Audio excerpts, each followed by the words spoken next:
So this is a blown EA888 Gen 3 engine from the Octavia RS 230. The car had an APR EFR turbo kit installed. APR highly recommends that the engine be built. When I say built engine, I mean they highly recommend having forged connecting rods and pistons to support the kind of boost they are running and the insane power and torque that turbo is able to make this engine churn out.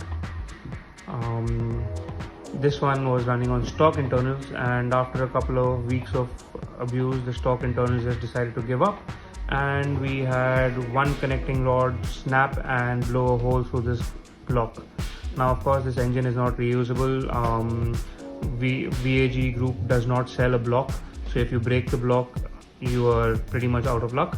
But just for making a nice video and a quick educational vlog, we're going to do a full disassembly on this engine, analyze what all broke, what all didn't break, what would have been potentially salvageable if VW decided to sell us a new block, which unfortunately they won't, but it's still good exercise to know what all could have been potentially salvageable, etc.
Bad news.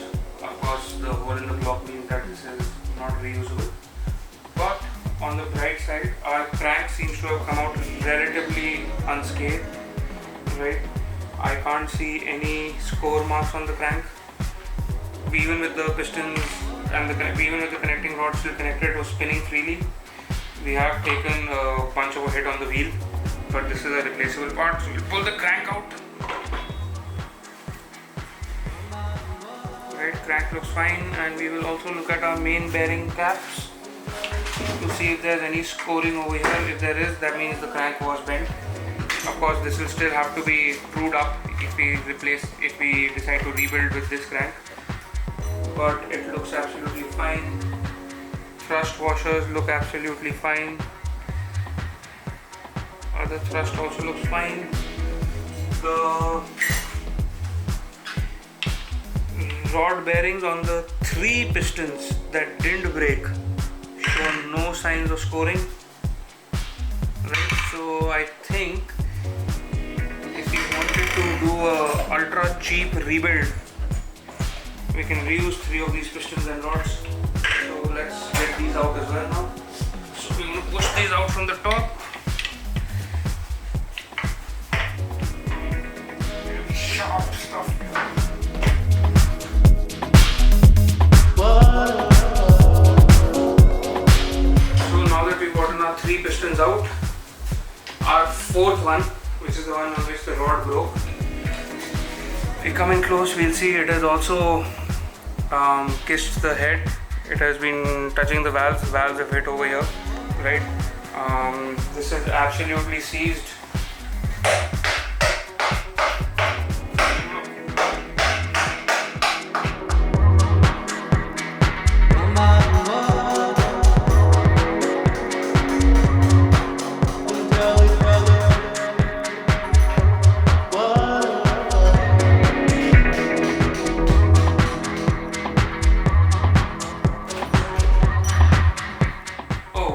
is missing the entire skirt on one side. Half the piston is gone, and the small end is also. Okay, let's look at this piston over here. It'll give you an idea as to the forces involved. I don't know how well the camera is going to pick this up, but this piston is bent from this side, and our wrist pin is completely scratched, although I would expect more than that. Block is gone, oil squirter is broken, crank position sensor is broken, so this is pretty much a write-off.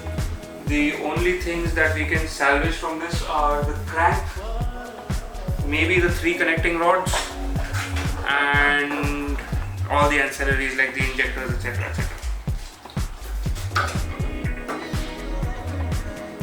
So this is kept backwards. This is our cylinder with the seized piston. If you come in from here, if you come in from behind me, you'll be able to see that the valves are bent. The others look fine right now. I don't know if this head can be reused or not. We have to send it to the machine shop, get these valves removed, get new seats made, and then see if the valves seal on it. That's it for this engine. Let's see what all parts we can reuse and salvage and donate to another engine, and then we'll go from there.